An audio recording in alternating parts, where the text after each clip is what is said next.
बारामती विधानसभा पोटनिवडणुकीच्या महायुतीच्या उमेदवार सुनेत्रा पवार यांच्या प्रचाराची जाहीर सांगता सभेचं आज आयोजन करण्यात आलेले आहे। बारामतीमधील जे शारदा प्रांगण आहे येथे या जाहीर सभेचं आयोजन करण्यात आलेलं आहे। या जाहीर सांगता सभेसाठी राज्याचे मुख्यमंत्री देवेंद्र फडणवीस तसेच केंद्रीय मंत्री रामदास आठवले, शिवसेनेचे मंत्री आहेत ते उदय सामंत हे उपस्थिती लावणार आहेत। बारामतीमधील शारदा प्रांगण आहे येथे या सांगता सभेच्या जय्यत तयारी करण्यात आलेली आहे। आपण पाहू शकता की मोठ्या प्रमाणात ऊन असल्यामुळे मंडप टाकण्यात आलेला आहे आणि खुर्च्यांची देखील जे कार्यकर्ते बारामतीमधील जे नागरिक येणार आहेत त्यांच्यासाठी खुर्च्यांची देखील आसन व्यवस्था करण्यात आलेली आहे। एकंदरीतच ही जाहीर सांगता सभा दुपारी 2 वाजता सुरू होणार आहे आणि या जाहीर सांगता सभेला राज्याचे मुख्यमंत्री देवेंद्र फडणवीस उपस्थिती लावणार आहेत। एकंदरीतच आज मोठ्या प्रमाणात जी सांगता सभेची आहे ती जय्यत अशी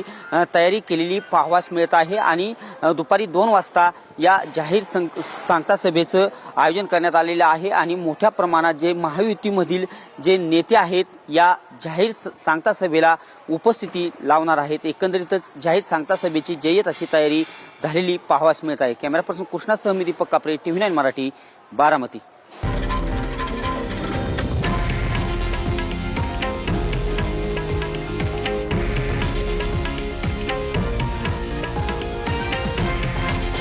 हे आहे देशातील नंबर 1 न्यूज नेटवर्क आणि आपण पाहत आहात TV9 मराठी, एकमेव।